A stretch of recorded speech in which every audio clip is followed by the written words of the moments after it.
Welcome to Pratap classes. दोस्तों, Pratap classes के YouTube channel पर आपका स्वागत है। आज है 11 जून 2026 और 11 जून 2026 के जितने भी इंडिया और वर्ल्ड के जो करंट अफेयर्स के क्वेश्चन बनते हैं, आज उनका अपने डिस्कशन करेंगे। पूरा वीडियो ध्यान से देखना और लास्ट में आपसे क्वेश्चन पूछूंगा जिनके जवाब आपको कमेंट बॉक्स में देना होगा।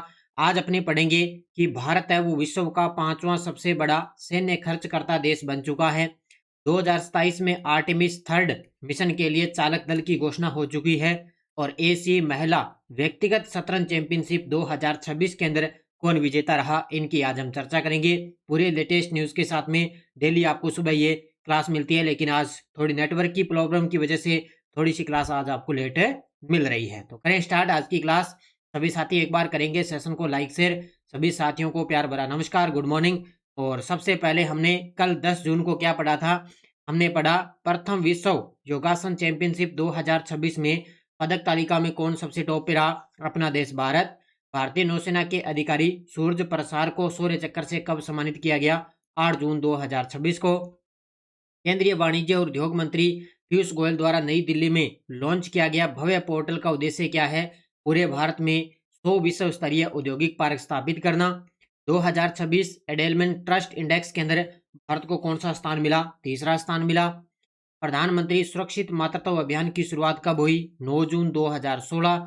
और दुनिया के सबसे तेज उड़ने वाला नया विमान जिसे अमेरिकी अंतरिक्ष एजेंसी ने विकसित किया, इसका नाम है X-59। लखनऊ में नए क्षेत्रीय मौसम विज्ञान केंद्र का संयुक्त उद्घाटन किसने किया? तो हमारे यूपी के सीएम योगी आदित्यनाथ और डॉक्टर जितेंद्र सिंह। ये थे कल के क्वेश्चनों का रिवाइज हमने कर लिया। इसका टेस्ट आपको इस ऑल इन वन की डेली टेस्ट सीरीज के अंदर आपको मिल जाता है। Daily test, weekly test, monthly test और मंथली पीडीएफ और डेली की पीडीएफ। बहुत सारे साथी पूछते हैं कि सर डेली की पीडीएफ कहाँ मिलेगी? इस टेस्ट सीरीज के अंदर आपको डेली की पीडीएफ आपको मिल जाएगी। ये टेस्ट सीरीज आपको लेनी पड़ेगी, इसी के अंदर आपको डेली पीडीएफ मिल रही है। अब करें स्टार्ट आज की क्लास। सभी साथी एक बार करते हैं सेशन को लाइक शेयर। पहला क्वेश्चन आपके सामने 11 जून 2026 Stockholm International Peace Research Institute यानी कि सिप्री के अनुसार वर्ष 2025 में भारत विश्व का कौन सा सबसे बड़ा सैन्य व्यय करने वाला देश रहा है? तो ये आपने बढ़िया तरीके से कल वगैरह न्यूज वगैरह में पढ़ा होगा। सबसे पहले आपको याद रखना, ये सिप्री है ना, इसकी फुल फॉर्म पूछी जाती है। फुल फॉर्म याद रखना, Stockholm International Peace Research Institute SIPRI की फुल फॉर्म है। तो इसी के अकॉर्डिंग भारत है वो विश्व का कौन सा सबसे बड़ा सैन्य व्यय करने वाला देश रहा है? तो ये रहा है 5वां देश। कौन सा रहा है? 5वां। सबसे टॉप पे पूछे तो वो है अमेरिका। कौन सा है? सबसे टॉप पे अमेरिका है और भारत का स्थान है 5वां। ठीक है, देखो डिटेल। सिप्री के अनुसार वर्ष 2025 में भारत ने रक्षा पर 92.1 अरब डॉलर खर्च किए हैं और विश्व का 5वां सबसे बड़ा सैन्य खर्च करता देश रहा है। 5वां भारत आ गया। सबसे टॉप पे है अमेरिका 954 जो है डॉलर, अरब डॉलर के हिसाब से। और चीन है 336 अरब डॉलर के साथ। रूस है 190 अरब डॉलर और जर्मनी है जो है अरब डॉलर चौथे स्थान पे रहा है। अब जर्मनी का पूरा आंकड़ा दिया हुआ नहीं है, तो ये चौथे स्थान पे है और भारत है 92.1 अरब डॉलर के साथ। तो भारत का इसके अंदर 5वां स्थान है।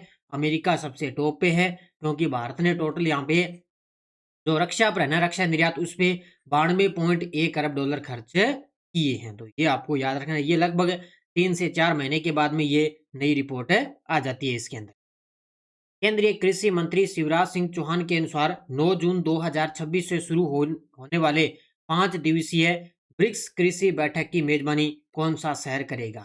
ये लीजिए भी, 5 दिवसीय ब्रिक्स कृषि बैठक की मेजबानी करने जा रहा है। 9 जून को ये जो है बैठक स्टार्ट हो चुकी है और इसकी मेजबानी किसको मिली है? इंदौर शहर को। तो हमारे कृषि मंत्री हैं शिवराज सिंह जी चौहान। इन्होंने कहा कि हम 9 जून से लेकर इसमें 13 जून तक, 9 जून से 13 जून तक क्या है, 5 दिवसीय ब्रिक्स कृषि बैठक की मेजबानी कर रहे हैं। कहाँ पे? इंदौर के अंदर। ठीक है, अब ये जितनी भी मैंने ब्रिक्स की बातें आपको दिल्ली में बता रहा हूँ, पक्का एक आधा % एग्जाम के अंदर टपकेगा। तो इंदौर 9 से 13 जून 2026 तक आयोजित 5 दिवसीय ब्रिक्स कृषि बैठक की मेजबानी करेगा। इसमें 9 से 11 जून को कृषि कार्य समूह बैठक और 12 से 13 जून को ब्रिक्स कृषि मंत्रियों की बैठक आयोजित होगी। यह आयोजन वैश्विक कृषि सहयोग में भारत की बढ़ती भूमिका को दर्शाता है। ज़्यादा डिटेल नहीं आएगी, इसमें आपको याद रखना है भी 9 से 11 जून को होगी कृषि कार्य समूह की बैठक और 12 से 13 जून को होगी ब्रिक्स कृषि मंत्रियों की बैठक आयोजित होगी। यानी कि सीधी सी बात है, अभी 9 से लेकर 13 जून को इंदौर में 5 दिवसीय ब्रिक्स कृषि बैठक की आयोजित की जा रही है। कहाँ पे? इंदौर में। नासा ने 2027 में होने वाले आर्टेमिस 3 मिशन के लिए चालक दल की घोषणा की है। यह मिशन किससे संबंधित है? ये लीजिए भी, अभी ताजा ताजा आपने पढ़ा, अप्रैल महीने के अंदर आर्टेमिस 2 मिशन लॉन्च हुआ था, जो सफलतापूर्वक हुआ।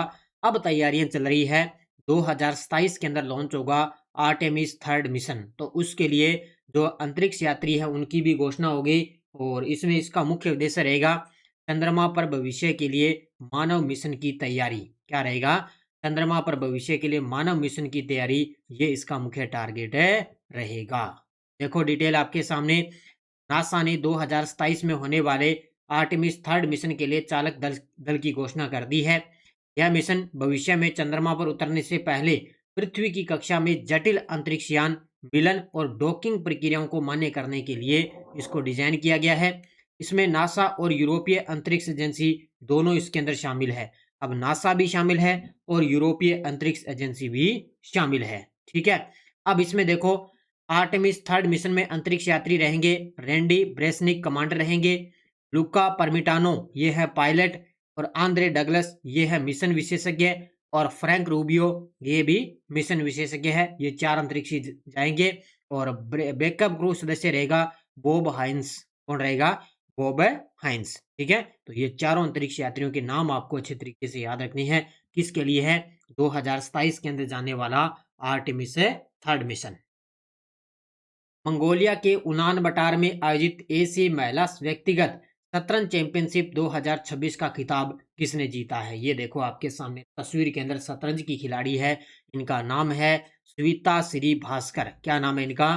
श्वेता श्री भास्कर। और इन्होंने मंगोलिया के उलान बटार में आयोजित हुई है एशिया महिला व्यक्तिगत शतरंज चैंपियनशिप, जिसके अंदर इन्होंने श्वेता श्री भास्कर ने इसके अंदर खिताब जीत लिया है। बस इतना याद रखना है। तो इन्होंने खिताब 9 राउंड के अंदर 7.5 अंक के साथ हासिल किया है।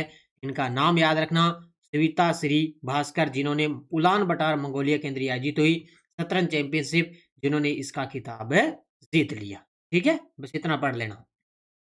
10 जून 2026 को प्रधानमंत्री मोदी जी ने लगातार पद पर रहने के मामले में किस पूर्व प्रधानमंत्री का रिकॉर्ड तोड़ा? ये लीजिए भी, लगातार मोदी जी एक नेता के रूप में उभर रहे हैं और लगातार इनका रिकॉर्ड बनते जा रहा है।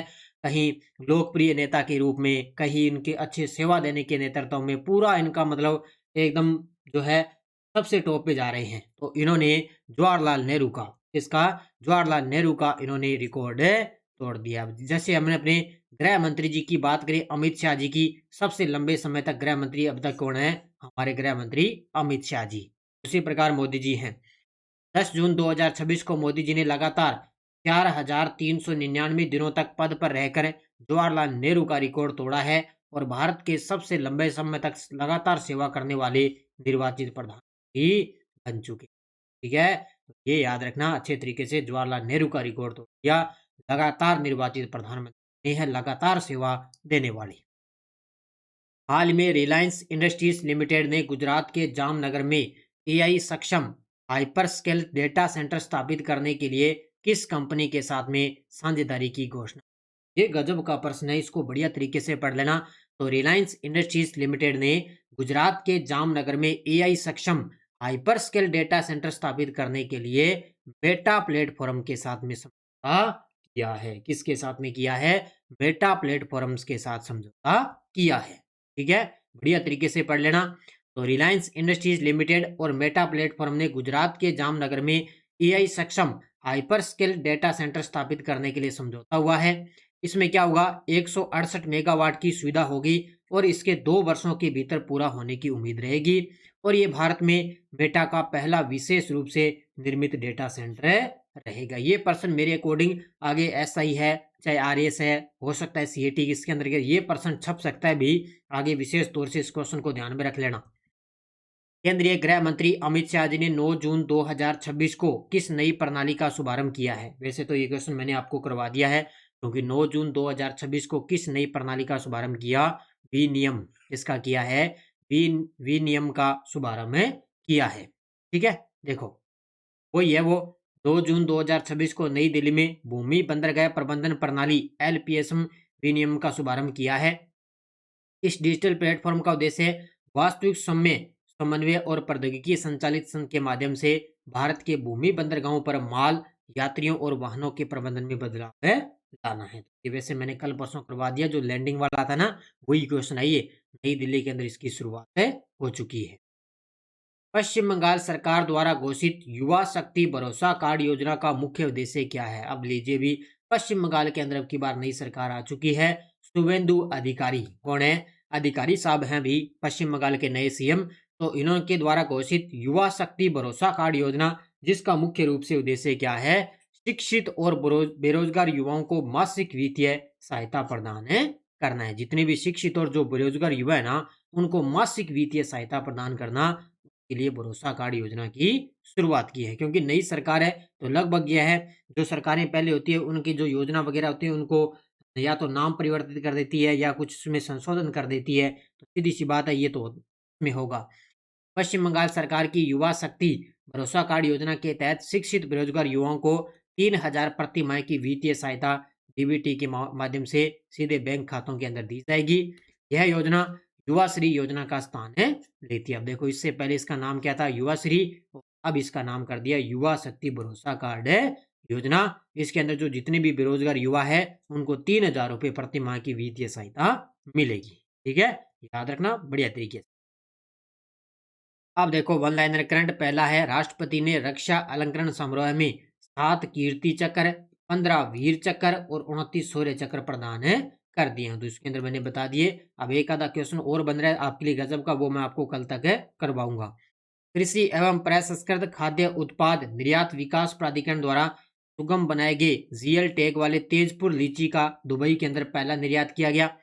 केंद्रीय सूक्ष्म लघु और मध्यम उद्यम श्रम और रोजगार राज्य मंत्री सुश्री शोभा करदंलाजे ने स्विट्जरलैंड के जिनेवा में आयोजित 114वें अंतर्राष्ट्रीय श्रम सम्मेलन में भारतीय प्रतिनिधि मंडल का नेतृत्व किया है। सीधा प्रश्न छप सकता है कि 114वां अंतर्राष्ट्रीय श्रम सम्मेलन कहाँ आयोजित हुआ है? जिनेवा के अंदर। ईरान की इस्लामिक रिवोल्यूशनरी गार्ड कोर ने इजराइल के खिलाफ ऑपरेशन नरसंस यानी कि विजय शुरू किया है। ये आपको याद रखना है, यानी कि ईरान की जो इस्लामिक गार्ड कोर है उसने इजराइल के खिलाफ क्या है? ऑपरेशन नरसंस विजय शुरू किया है। ठीक है, ये वन लाइनर लगभग अच्छे तरीके से पढ़ लेना, क्योंकि एक आधा प्रश्न यहाँ से फिक्स है कि एग्जाम के अंदर छप जाता है। और ये टेलीग्राम ग्रुप है, कोई सूचना, कोई लिंक, कोई नोटिफिकेशन सब आपको टेलीग्राम पे अपडेट मिलती है। पिछले वीडियो का क्वेश्चन क्या था? भारत ने पुरुष अंडर 18 हॉकी एशिया कप खिताब जीतने के लिए फाइनल में किसको हराया? तो फाइनल में हराया था जापान को। बहुत सारे विद्यार्थी ने बड़े गजब के जवाब दिए, उन सभी को बहुत बहुत शुभकामनाएं। अब देखो आपके लिए question for you, French open 2026 पुरुष एकल का खिताब किस खिलाड़ी ने जीता? नोवाक जोकोविच, Carlos Alcaraz, Alexander Zverev, Jannik Sinner. इसका जवाब आपको कमेंट बॉक्स में देना है। और यस्टरडे डोज अपनी क्या थी? उद्देश्य प्रस्ताव पेश किया गया 13 दिसंबर 1946 को। संविधान सभा में राजेंद्र प्रसाद को अध्यक्ष चुना गया 11 दिसंबर 1946 को। प्रारूप समिति की रिपोर्ट आई थी 21 फरवरी 1947। भारत का संविधान अपनाया गया 26 नवंबर 1949 को। ये सम्मिलित करना इस प्रकार प्रश्न आया था।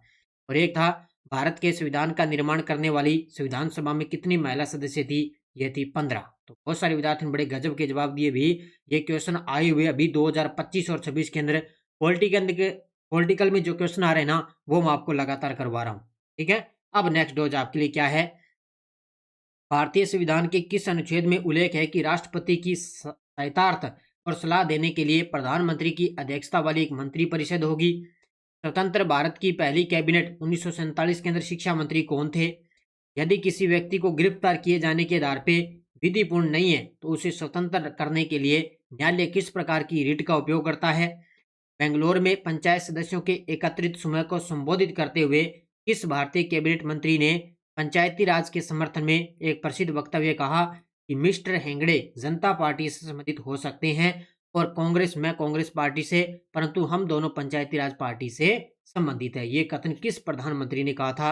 इन चारों क्वेश्चनों के जवाब आपको कमेंट में देने हैं। तो ये चारों के चारों अभी 2025 के अंदर क्वेश्चन आए हुए हैं। दोबारा इनके चांस बहुत बनते हैं कि दोबारा रिपीट हो सकते हैं। ये थी आज की अपनी क्लास। ये एलडीसी की बुक किसी के साथी के पास नहीं है तो जरूर इसको लेके आए। अच्छे तरीके से आपको करंट मिलेगा। एसआई की करंट अफेयर्स की टेस्ट सीरीज चल रही है और इसके अलावा आरएस की टेस्ट सीरीज है और सेकंड ग्रेड शिक्षक पीटी, थर्ड ग्रेड है, एलडीसी है, सीएटी है, सब की टेस्ट सीरीज आपको प्रताप क्लासेज ऐप में मिल जाएगी। तो प्रताप क्लासेज का एप्लीकेशन डाउनलोड कर लेना, वहाँ पे आपको ये टेस्ट सीरीज उपलब्ध हो जाएगी। तो ये थी आज की अपनी क्लास। सभी साथी करेंगे वीडियो को जाते जाते लाइक शेयर।